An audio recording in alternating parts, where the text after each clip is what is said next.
Pero estamos ya nuevamente conectados a través de una videollamada con José Luis Tapia, economista, a quien le damos la bienvenida. Gracias por acompañarnos en el programa. Buenos días. ¿Cómo es usted, José Luis? Buenos días, Karen y Emilia. Muchas gracias por la invitación. Gracias a usted por su tiempo. Bueno, queríamos conocer precisamente estos dos que ha dado el INEI, las cifras que son alentadoras porque se habla de un crecimiento en las regiones de nuestro país. Queremos saber si al hablar de que 21 regiones están creciendo a nivel económico, podemos hablar ya de una recuperación económica descentralizada. ¿Qué le parecen estas cifras compartidas recientemente por el INEI? Hay que tener mucho cuidado con las cifras. Momentáneamente es una ilusión, pero no hay todavía una solución de fondo que son el marco institucional, porque esto es muy frágil. Depende mucho de la estabilidad política, depende mucho del juego, depende mucho de las garantías a los contratos, la propiedad privada, el mercado libre. Porque puedes tener hoy día un boom exportador y de repente un gobierno con malas reglas detiene el boom exportador porque cambió alguna de ellas. Por ejemplo, el artículo 6.6 lo puede modificar, puede estatizar los recursos, más los recursos naturales. Es decir, esta cifra que me parece bien por la coyuntura, pero no estamos resolviendo esta fragilidad institucional que tiene el Perú, porque el Perú pues tiene buenos recursos, pero cuando tiene mala regla de juego se desaprovecha el potencial agroexportador, minero, incluso de servicios. Entonces esto es momentáneo, o sea, hay que tener mucho ojo a esto porque no va a resolverse con una cifra, digamos, alentadora y se dice que ya estamos en el lado ganador, ¿no? Bueno, en los últimos años hemos tenido varios cambios en la presidencia, mucho movimiento político, inestabilidad, no hemos recuperado las cifras que teníamos antes de la pandemia y ya han pasado muchísimos años. ¿Qué es lo que le está faltando al sector para poder desarrollarse? ¿Cuáles son esas trabas, esos obstáculos? ¿Y qué es lo que tendría que hacer en todo caso el próximo gobierno en los primeros 100 días? Bueno, hacer las reformas que quedaron incompletas desde los 90 y que no hemos hablado de eso en los últimos 20 años o 30 años tal vez, porque no hemos hablado de privatizaciones de las empresas estatales, que es la que le quita mercado a las empresas privadas. Estamos hablando de más de 100 empresas estatales. Estamos hablando de regulaciones absurdas para que la economía funcione. Estamos hablando de demasiada digamos, cantidad de impuestos. Son 36 tipos de impuestos. Tenemos ahí un aparato institucional, o sea, me refiero al Congreso y al Poder Ejecutivo, que no han resuelto sus desequilibrios, que en esos desequilibrios está el problema, que da justamente la guerra a veces que se desata entre el Ejecutivo y el Congreso, y eso hace que se pongan muy tensas las relaciones y los actores económicos miran esas peleas absurdas también porque no se ha diseñado bien la arquitectura constitucional e institucional. Entonces vamos a tener de esto todavía más de lo mismo, si es que no se hacen las reformas liberales de fondo que quedaron atrapadas entre el año 95 y el año 2000, donde el gobierno de ese entonces se dedicó a más bien buscar una reelección en lugar de estar haciendo las reformas que no se culminaron en el año 94, que debieron haberse hecho para estar bien ahora y no estar hablando de la fragilidad de las instituciones, la regla de juego, de que si entra un gobierno cambia todo. Eso es producto de justamente no haber hecho reformas liberales de fondo, ¿no? Así es, justo en línea con esta temática, teníamos a muchos candidatos en la política que decían que estas elecciones nos llevan a concluir que tenemos un país dividido y eso lo tenemos que atender de manera rápida para que no nos suceda esto en las próximas elecciones. De esta manera, lo primero en agenda, podríamos decir, sería descentralizar, ¿no? Ya sabemos que el Perú no es Lima y esto es un indicador positivo. Sin embargo, hablando de minería, porque aquí en el crecimiento estamos hablando no solo de minería, sino construcción, pesca, hidrocarburos, que también son sectores fuertes, pero ¿qué tanto puede sostenerse este crecimiento regional si se desacelera la inversión minera? Bueno, la inversión minera es una inversión bastante importante, ¿no? Diríamos que es una de las más importantes a nivel sudamericano, Ujú. pero estas inversiones son también bastante sensibles Así a es. las incertidumbres políticas. Entonces se va a ver espantado si de nuevo vemos a un candidato que no quiere reconocer los resultados electorales por un simple capricho, porque él prometió respetar los resultados electorales. Ahora, decir de que no va a reconocer al nuevo gobierno y va a sacar a la gente a las calles, entonces muchas maletas se estarán alistando para irse del Perú y se van con la plata, o sea, se van con el dinero, se va con las inversiones. Y entonces la minería es una de ellas. O sea, yo creo que ya deben estar evaluando algunos su propensión a dejar de invertir. Y esto es porque justamente no tenemos instituciones fuertes para que no vaya a hablar cualquier candidato o cualquier tontería de desconocer los resultados. Eso no es democracia. Y tenemos una Ujú. democracia débil porque justamente no tenemos las reglas debidamente consolidadas, ¿no? Que esa es la Ujú. reforma que yo decía, ¿no? O sea, para rediseñar un aparato institucional requieres hacer reformas para todo ponerlo en su sitio y no tener a un Estado demasiado grande. Por eso la pretensión del congresista ahora que está de candidato es por el total concentración de poder en recursos, funciones que tiene actualmente el Estado. Por tanto, se hace muy atractivo hacer este tipo de berrinches porque sabe que aquí dentro del aparato estatal está prácticamente el poder concentrado en Lima y hace a partir de eso puede hacer lo que quiere. Entonces hay que desmontar ese aparato estatal que se vuelve demasiado, digamos, eh, atractivo para que eso disminuya esa calidad de políticos que tenemos, porque acá se Ujú. meten los más avesados a querer, a partir del poder, hacerse de mucho dinero, prestigio y qué sé yo. Entonces, ese rediseño pasa por hacer reformas para darle tranquilidad a la gente, para que haya seguridad en todos lados, para que las inversiones vengan, entre ellas la minera que da empleo. Entonces, Ujú. hay que pensar en esas reformas para que no estemos hablando de si este candidato reconoce los resultados. Ya no, ya nos habremos olvidado a partir de un buen diseño institucional sobre estos temas que deberían más bien ser otros, ¿no? Sobre los Ujú. progresos, los avances, las inversiones que siguen llegando y todo eso, ¿no? Ujú.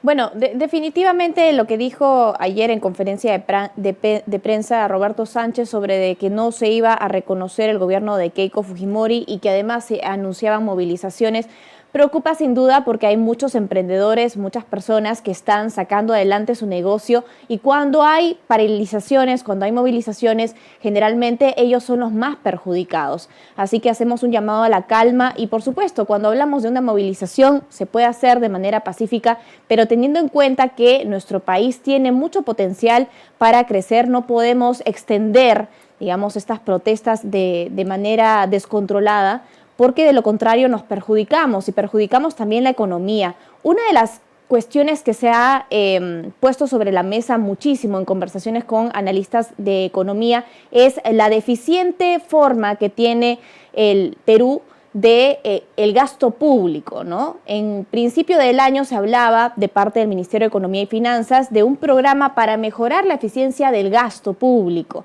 Vemos que no hay un orden todavía, no hay una estructura, mucho de lo que se va a las regiones, el presupuesto regresa y no se invierte apropiadamente. ¿Qué es lo que tenemos que solucionar en este sentido? Primero tenemos que definir qué gasto público es el que se va a hacer. Porque gasto público en justicia, por ejemplo, no es lo mismo que el gasto en educación, gasto en salud, gasto en incluso en películas que financia el Estado para darle, digamos, de alguna manera sus proyectos cinematográficos. Entonces, no es lo mismo. Entonces hay que definir primero qué es lo que el Estado va a gastar. Y para eso tenemos que redefinir el rol del Estado, porque este Estado que tenemos es un Estado paquidérmico, burocrático, que no ayuda a estas pequeñas microempresas, emprendedores, a salir adelante por sus absurdos trámites, regulaciones, requisitos, que eso parece más bien debería estar enfocado en justamente perseguir el delito, el homicidio, la trata de personas, las economías ilegales. Ahí debería enfocarse el Estado en gastar dinero y no en andar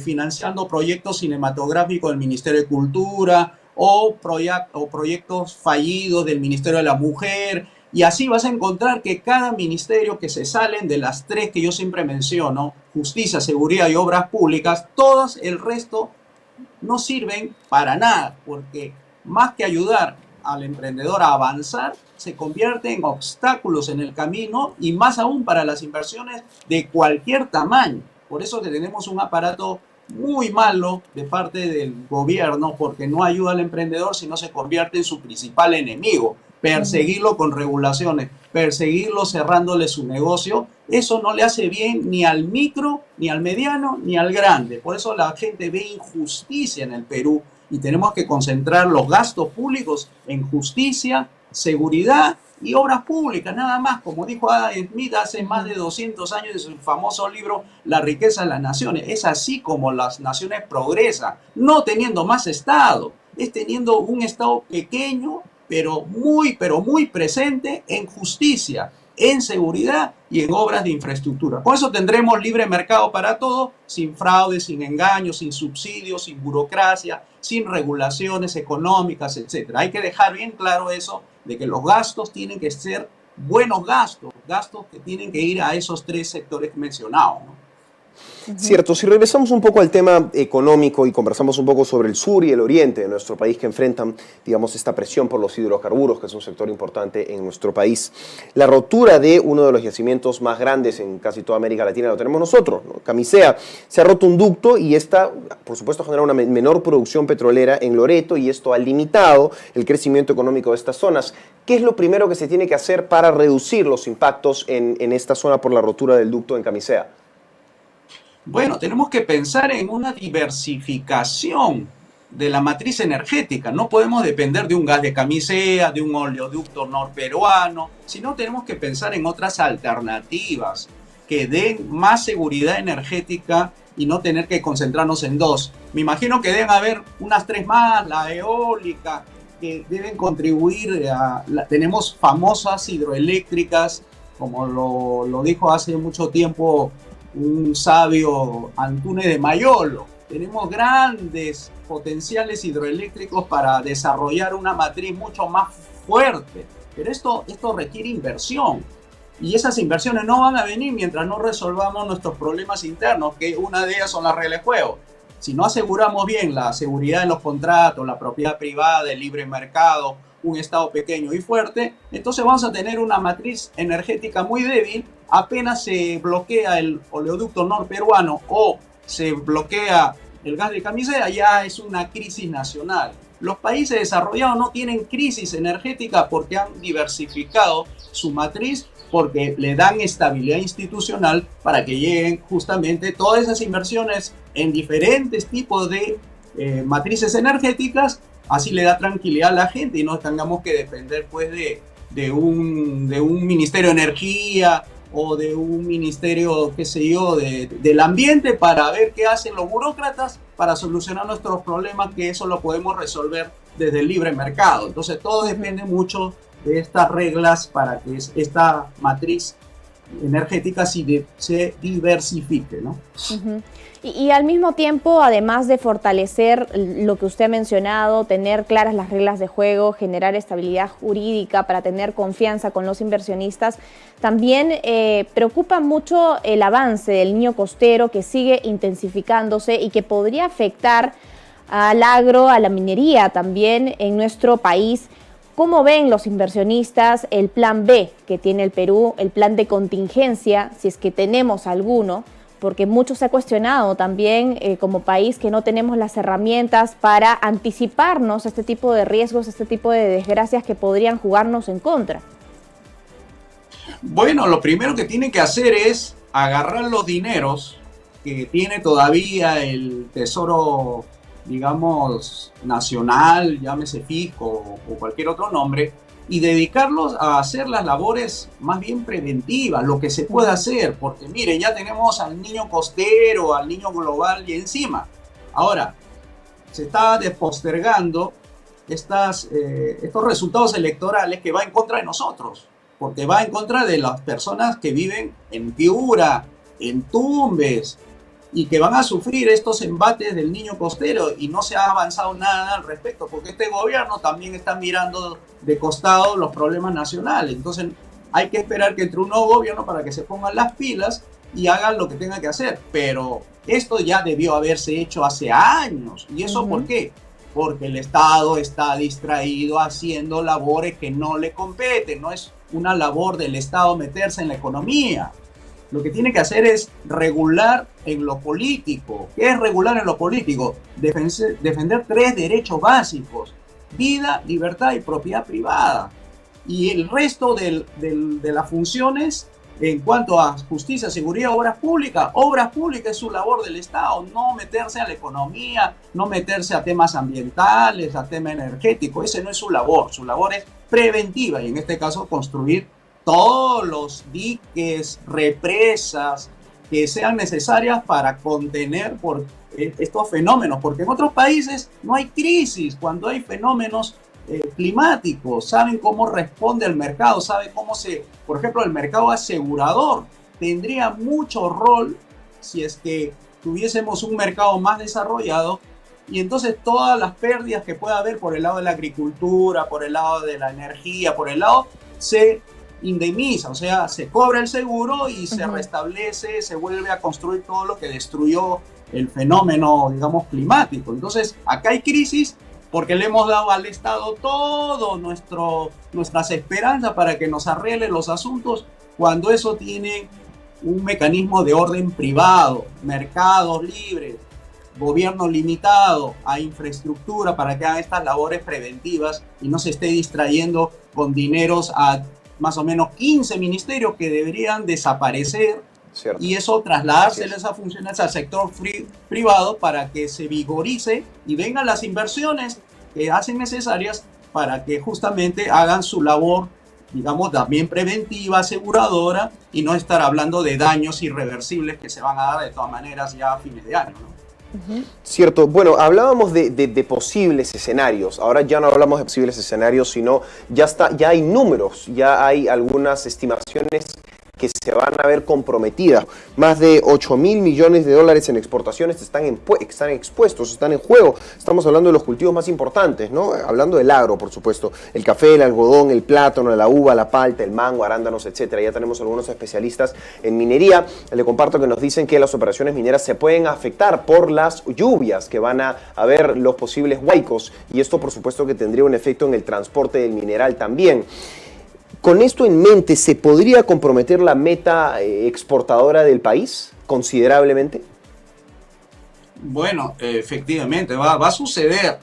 Los hechos de la naturaleza son inevitables. Lo que se puede evitar son el impacto. Y el impacto ¿está el Perú preparado para recibir un fenómeno del Niño de la magnitud de que se está hablando? Esa es la pregunta. Es decir, el Perú debería haber estado preparado, pero no está preparado. Entonces, cualquier evento climático le vamos a echar la culpa al fenómeno del Niño, le vamos a echar la culpa al desborde de los ríos, pero nunca se le va a echar la culpa al gobierno porque dice que eso es algo de la naturaleza. Y eso está mal enfocado.